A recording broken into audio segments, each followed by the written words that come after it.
శాంతాకారం భుజగశయనం పద్మనాభం సురేశం శాంతాకారం భుజగశయనం పద్మనాభం సురేశం విశ్వాధారం గగనసదృశం మేఘవర్ణం శుభాంగం లక్ష్మీకాంతం కమలనయనం యోగిహృద్యానగమ్యం వందే విష్ణుం భవభయహరం సర్వలోకైకనాథం.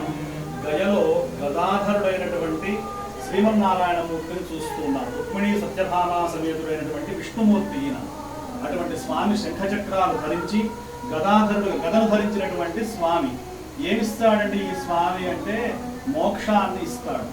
మనం ఈ గయాక్షేత్రంలో గయాసుడికి ఇచ్చినటువంటి వరప్రదానం వల్ల ఈ పలుగురి నది కానివ్వండి, అక్షయవట వృక్షం కానివ్వండి, మనం అక్కడ విష్ణుమూర్తి యొక్క పాదం చూసాము.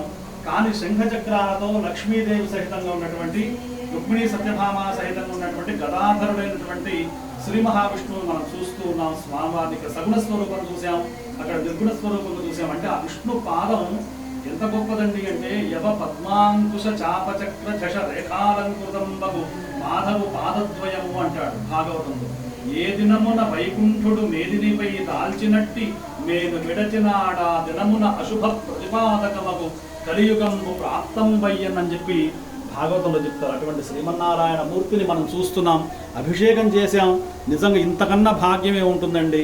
అఖిలాండకోటి బ్రహ్మాండ నాయకుడు, ఆది మధ్యాంతరహితుడు, చతుర్దశ భువనాధీశ్వరుడైనటువంటి ఆ రుక్మిణీ సత్యభామ సమేతుడైనటువంటి శ్రీమన్నారాయణ మూర్తిని మనం చూస్తున్నాం. ఆమె శ్రీదేవి భూదేవి సహితుడైనటువంటి శ్రీ మహావిష్ణువుని గదను ధరించినటువంటి వాడు. అక్కడ గద ఉంటే శంఖం ఇక్కడ కిందికి వచ్చిందండి.